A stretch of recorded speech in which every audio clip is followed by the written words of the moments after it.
Hello दोस्तों, मैं नीलेश चौबे सेवात क्लासेस में एक बार आपका फिर से स्वागत करता हूं। आज हम हिंदी के 30 महत्वपूर्ण प्रश्न आपके लिए लेकर आए हैं जो परीक्षा की दृष्टि से बहुत ही महत्वपूर्ण हैं।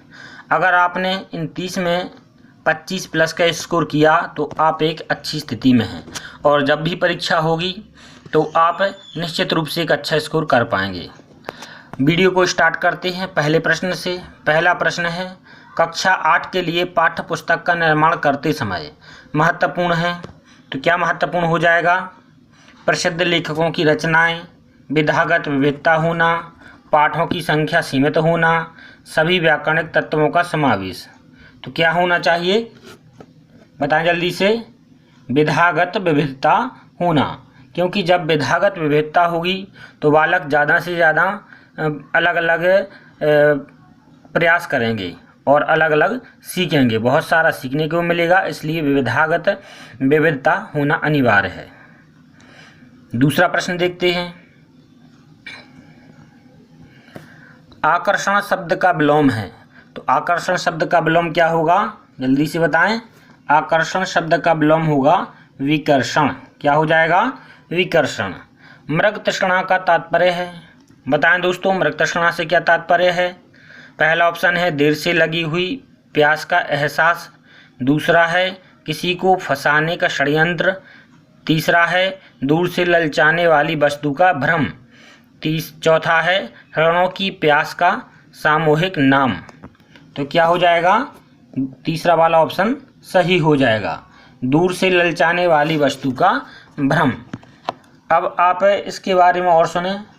मृग तृष्णा, इसका तात्पर्य है आँखों का भ्रम, अर्थात जब कोई चीज़ वास्तव में ना होकर भ्रम की स्थिति बनाए उसे मृग तृष्णा कहते हैं, जैसा चित्र में दिखाया गया है। चौथा प्रश्न देखते हैं। चौथा प्रश्न है, निम्न में से किस वाक्य में भविष्यकाल है।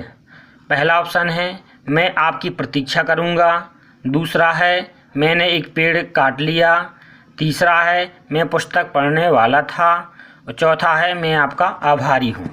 तो किस में है भविष्यकाल? भविष्यकाल हो जाएगा पहले वाले प्रश्न में। क्यों हो जाएगा? क्योंकि इसमें कहा गया है मैं आपकी प्रतीक्षा करूँगा, मतलब भविष्यकाल की तरफ यह इंगित कर रहा है। पांचवा प्रश्न देखते हैं। माता जी को खाली स्थान। तो माता जी को हम क्या करेंगे? आशीर्वाद देंगे, शुभकांक्षा, प्रणाम, स्नेह। तो माता जी को हम क्या करेंगे? प्रणाम करेंगे। तो तीसरा वाला ऑप्शन सही हो जाएगा। छठा प्रश्न है दोस्तों, मोक्ष इच्छा रखने वाले वाक्यांश के लिए उपयुक्त शब्द है। तो जो मोक्ष की इच्छा रखता है उसके लिए एक शब्द क्या होगा? मुमुक्षु, मुक्तिकामी, तपस्वी, योग। तो क्या हो जाएगा, जल्दी से बताएं। मुमुक्षु। क्या हो जाएगा? मुमुक्षु।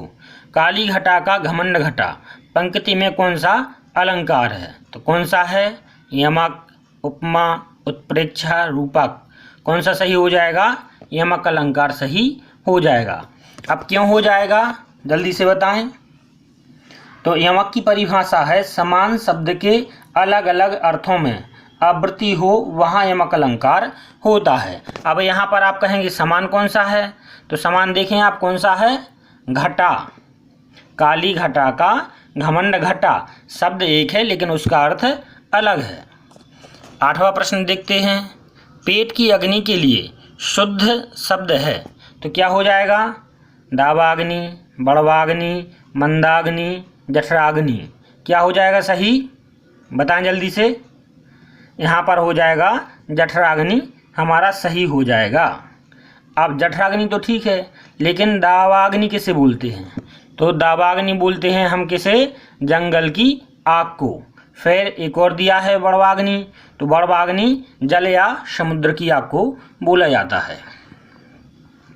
नौवां प्रश्न देखते हैं दोस्तों।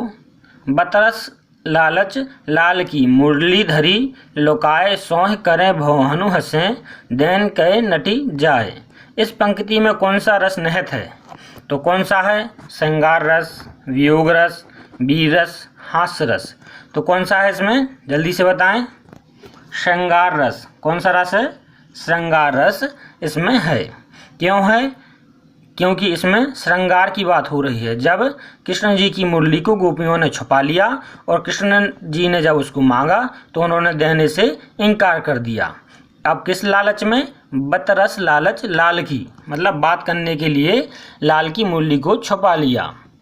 और सौह करें भवन से, मतलब कि आवाज़ कर रही हैं और आंखें उनकी हंस रही हैं। और जब वो मुरली मांगते हैं तो देन कहे नटी जाए, तो देने से इनकार कर देती हैं। 10वां प्रश्न देखते हैं मित्रों। 10वां प्रश्न है, बालक की प्रारंभिक शिक्षा उसकी मातृभाषा में दी जाए, यह विचार निम्न में से किस महापुरुष का है? तो किसका है आप सभी जानते होंगे, नहीं जानते होंगे तो बताएं जल्दी से। पहला ऑप्शन है प्रावेल, दूसरा है किलपैट्रिक, तीसरा है गांधी, चौथा है ऑर्सन। तो यह विचार किसका है? महात्मा गांधी जी का है। अब महात्मा जी कहाँ से थे जल्दी से बताएं, बताएं दोस्तों जल्दी से। महात्मा गांधी का जन्म कब हुआ था? तो इनका जन्म 2 अक्टूबर 1869 को पोरबंदर कहाँ पर है? चित्र में आपको दिखाई दे रहा है, गुजरात में। और इनकी मृत्यु 30 जनवरी 1948 को कहाँ पर हुई थी? नई दिल्ली में। इसीलिए प्रत्येक वर्ष 30 जनवरी को हम शहीद दिवस भी मनाते हैं। और इनकी माता का नाम क्या था? पुतलीबाई। और पिताजी का नाम करमचंद गांधी। इसीलिए इनका पूरा नाम क्या है? मोहनदास करमचंद गांधी। और इनके 4 बेटे थे। अगर आप उन बेटों का नाम जानते हैं तो बताएं। पहले का नाम था हरीलाल, दूसरे का नाम था मणिलाल, तीसरे का नाम था देवदास और चौथे का नाम आपको कमेंट के माध्यम से हमें बताना है। चलिए तो आगे चलते हैं। 11वां प्रश्न देखते हैं। 11वां प्रश्न है, छंद का सर्वप्रथम उल्लेख कहाँ मिलता है? कहाँ मिलता है बताएं दोस्तों। इसका उल्लेख सर्वप्रथम ऋग्वेद में मिलता है। अब यजुर्वेद क्या है? यजुर्वेद में क्या दिया है? यजुर्वेद में जादू, टोना, वशीकरण, मंत्र, बलि जो भी ये हैं सब यजुर्वेद में दिए गए हैं। अब सामवेद में क्या दिया है? सामवेद में गाई जा सकने वाली ऋचाओं का संकलन दिया गया है। इसी को भारतीय संगीत का जनक भी बोला जाता है। 12वां प्रश्न देखते हैं। 12वां प्रश्न है, निम्न में से किस वाक्य में विशेषण का प्रयोग हुआ है? रस जाता है, सीताफल खाती है, मेरी गाय काली है, जल्दी उठना स्वास्थ्य वर्धक होता है। तो कौन सा जल्दी से बताएं ऑप्शन तीसरा वाला सही हो जाएगा। अब क्यों हो जाएगा दोस्तों हमें ये बताएं। इसमें क्या कहा गया है? मेरी गाय कैसी है? काली है। तो काली है मतलब इसकी गाय की विशेषता है। और जो शब्द संज्ञा या सर्वनाम की विशेषता बताते हैं उन्हें क्या बोलते हैं? हम विशेषण बोलते हैं। 13वां प्रश्न देखते हैं। नाटक शिक्षण में कक्षाभिनय प्रणाली के प्रयोग से पहला ऑप्शन शिक्षण एवं बच्चों का समय व्यर्थ होता है, दूसरा पत्रानुसार बच्चों द्वारा अभिनय से सीखने की प्रक्रिया में तेजी आती है, तीसरा बच्चों पर विपरीत प्रभाव पड़ता है, चौथा इनमें से कोई नहीं। तो सही आंसर क्या हो जाएगा?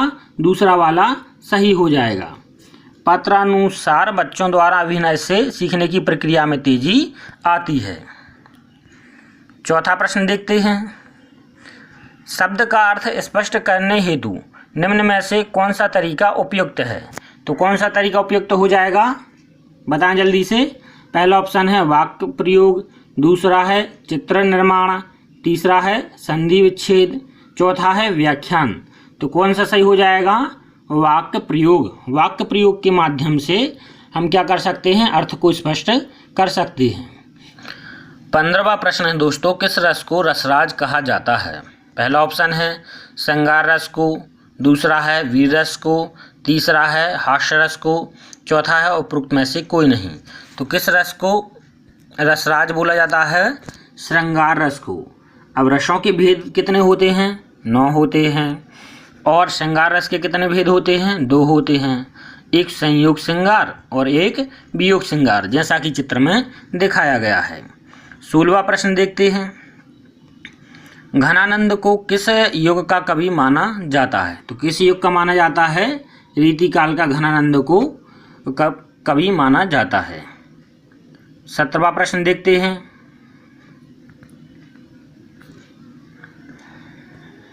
निम्नलिखित में से शुद्ध वर्तनी वाला शब्द है, कौन सा है? आशीर्वाद, आशीर्वाद, आशीर्वाद, आशीर्वाद। तो कौन सा हो जाएगा? आशीर्वाद सही हो जाएगा। अब देखें 18वां प्रश्न। छत से ईंट गिरी वाक्य में कौन सा कारक है?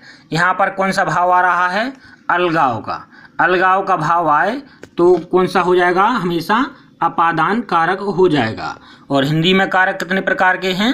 तो 8 प्रकार के कारक माने जाते हैं। 9वां प्रश्न देखते हैं। सच्चिदानंद हीरानंद वात्स्यायन का उपनाम है, तो बताएं दोस्तों क्या है इनका उपनाम? हरि, औध, निराला, अज्ञेय, गुलेरी। तो क्या हो जाएगा इनका सही नाम? अज्ञेय है। हिंदी साहित्य के प्रसिद्ध विद्वान विहारी किस विधा में निपुण थे? किस विधा में निपुण थे? बताएं जल्दी से। कविता, सवैया, पद, दोहा। तो किस में थे? दोहा में निपुण थे। 21वां प्रश्न है दोस्तों। पुनर्जन्म शब्द का सही संधि विच्छेद है। पहला ऑप्शन है पुनः धन जन्म, दूसरा है पुनर्धन जन्म, तीसरा है पुनः धन जन्म, चौथा है पुनः धन आजन्म। तो क्या सही हो जाएगा? कौन सा ऑप्शन सही हो जाएगा? पहला वाला सही हो जाएगा। इसमें कौन सी संधि है? विसर्ग संधि है। अब संधि किसे कहते हैं? दो वर्णों के निकट आने से उनमें जो विकार होता है उसे संधि कहते हैं। जैसे हिमधन आलय बराबर क्या हो जाएगा? हिमालय। रमाधन ईसा क्या हो जाएगा? रमीसह। अब संधि के 3 प्रकार होते हैं, स्वर संधि, व्यंजन संधि, विसर्ग संधि। 22वां प्रश्न देखते हैं।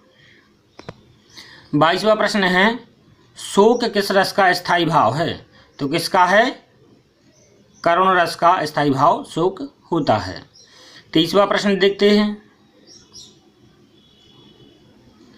सूरदास ने किस भाषा में सूरसागर की रचना की है? तो किस भाषा में की है? अवधी में, ब्रज में, खड़ी बोली, राजस्थानी। कौन सी भाषा है? सूरदास जी की ब्रज भाषा है। ब्रज भाषा के यह मुख्य कवियों में से एक थे। अब सूरदास जी के बारे में कुछ जान लेते हैं। सूरदास का जन्म 1478 ईसा में हुआ था और मृत्यु 1583 ईसा में हुई थी।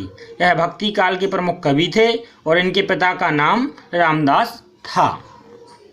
24वां प्रश्न देखते हैं। सरस्वती पत्रिका के संपादक कौन थे? कौन थे? महावीर प्रसाद द्विवेदी, भारतेंदु हरिश्चंद्र, बालकृष्ण भट्ट, रामचंद्र शुक्ल। तो कौन थे? महावीर प्रसाद द्विवेदी जी संपादक थे। 25वां प्रश्न देखते हैं। जो अच्छे कुल में उत्पन्न हुआ हो के लिए एक शब्द क्या है? क्या हो जाएगा उसके लिए एक शब्द? पहला ऑप्शन है कुलीन, दूसरा ऑप्शन है समृद्ध धनी और चौथा ऑप्शन है कृपण। तो सही क्या हो जाएगा? कुलीन। जो अच्छे कुल में जन्म लेता है उसे हम क्या बोलते हैं? कुलीन बोलते हैं एक शब्द में। 26वां प्रश्न है। दाता शब्द का स्त्रीलिंग शब्द क्या है? दाती, दात्र, दात्री, धात्री। तो क्या सही हो जाएगा? दात्री सही हो जाएगा। 27वां प्रश्न है। लड़का पेड़ से गिरा में कौन सा कारक है? अपादान कारक, संप्रदान कारक, कर्म कारक, अधिकरण कारक। तो कौन सा कारक हो जाएगा? अपादान कारक। अपादान कारक हो जाएगा क्योंकि इसमें क्या है? अलगाव का भाव निहित है। क्योंकि क्या हो रहा है? लड़का पेड़ से गिर रहा है तो यहाँ पर क्या हो रहा है? अलग हो रहा है। 28वां प्रश्न है। पापी में कौन सा विशेषण है? संख्यावाचक विशेषण, सर्वनामक विशेषण, गुणवाचक विशेषण, परिमाणात्मक विशेषण। तो कौन सा है? बताएं जल्दी से। गुणवाचक विशेषण है। कौन सा हो जाएगा? गुणवाचक विशेषण पापी में है क्योंकि यह उसकी विशेषता या गुण बता रहा है। पापी। 29वां प्रश्न है, नवल सुंदर श्याम शरीर की सजल नीरद शीकल कांति कौन सा अलंकार है?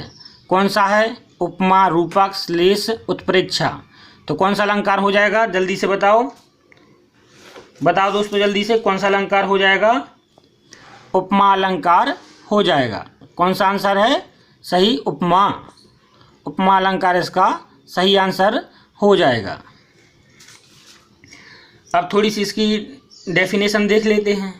उपमा मतलब क्या होता है? तुलना। जब किसी व्यक्ति या वस्तु की तुलना किसी दूसरे व्यक्ति या वस्तु से की जाए वहाँ पर उपमा अलंकार होता है। 30वां प्रश्न है, बीजक किसकी रचना है? बताएं जल्दी से, बीजक किसकी रचना है? तो बीजक, जल्दी से, आपके पास 2 सेकंड का समय है, बताएं किसकी रचना है? कबीर जी की रचना है बीजक। किसकी है? कबीर की रचना बीजक है। अगर आपको हमारा वीडियो अच्छा लगा है तो लाइक करें, शेयर करें। वीडियो देखने के लिए धन्यवाद।